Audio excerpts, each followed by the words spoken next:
Imagine waking up to sirens, missiles flying across the sky, cities on high alert. This is the reality many people are facing today in the Middle East.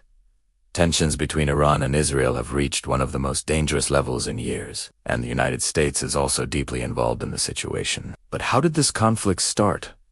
Why are these countries enemies? And could this conflict grow into a larger war? In today's video, we will break down everything you need to know.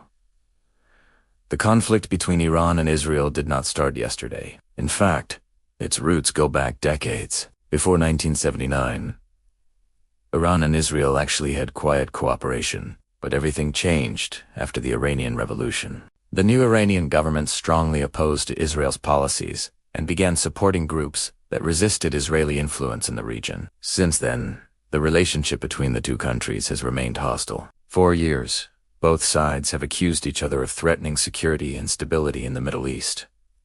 One of the biggest reasons for tension is Iran's nuclear program. Iran says its nuclear program is for peaceful purposes, such as energy production. However, Israel believes Iran could eventually develop nuclear weapons. Because of this fear, Israel has repeatedly warned that it will not allow Iran to become a nuclear-armed country. The United States has also imposed economic sanctions on Iran in an attempt to limit its nuclear development. Negotiations have taken place many times, but trust between the sides has always been very low. In recent years, tensions have become more visible. There have been drone attacks, missile launches, cyber warfare, military operations across the region. Israel has targeted Iranian military positions in Syria and other areas. Iran has supported groups that oppose Israeli influence. These actions have created a cycle of retaliation. Each side claims it is acting in self, but every new strike increases the risk of escalation. Recently, the situation became even more serious. Reports indicate that major strikes targeted strategic locations inside Iran. Following these attacks, Iran responded with missile and drone launches. Sirens sounded in several areas as defense systems attempted to intercept incoming threats. Military forces on all sides were placed on high alert. Governments across the region began preparing for the possibility of further escalation. The world started watching closely.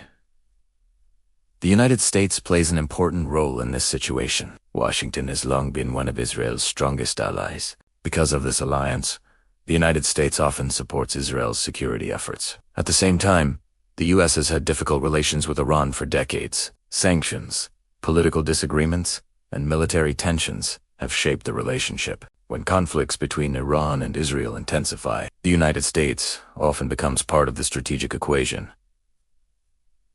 Behind the politics and military strategies, there are millions of ordinary people. Families, children, workers, students. For them, war is not about politics.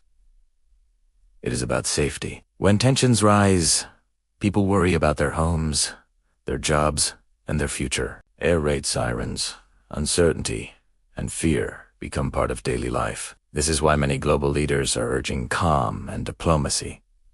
The Middle East is extremely important to the global economy. Major oil routes pass through this region. If the conflict expands, it could affect energy prices and international trade. Many countries are also connected through alliances and partnerships. Because of this, even a regional conflict could have global consequences. That is why governments and international organizations are closely monitoring the situation. History has shown that conflicts rarely begin suddenly. They build slowly, through decisions, through reactions, through misunderstandings. Right now, the situation between Iran, Israel, and the United States remains tense. The world hopes that diplomacy and dialogue will prevent further escalation. But the future of this conflict will depend on the choices leaders make in the coming days, and those choices could shape the future of the entire region.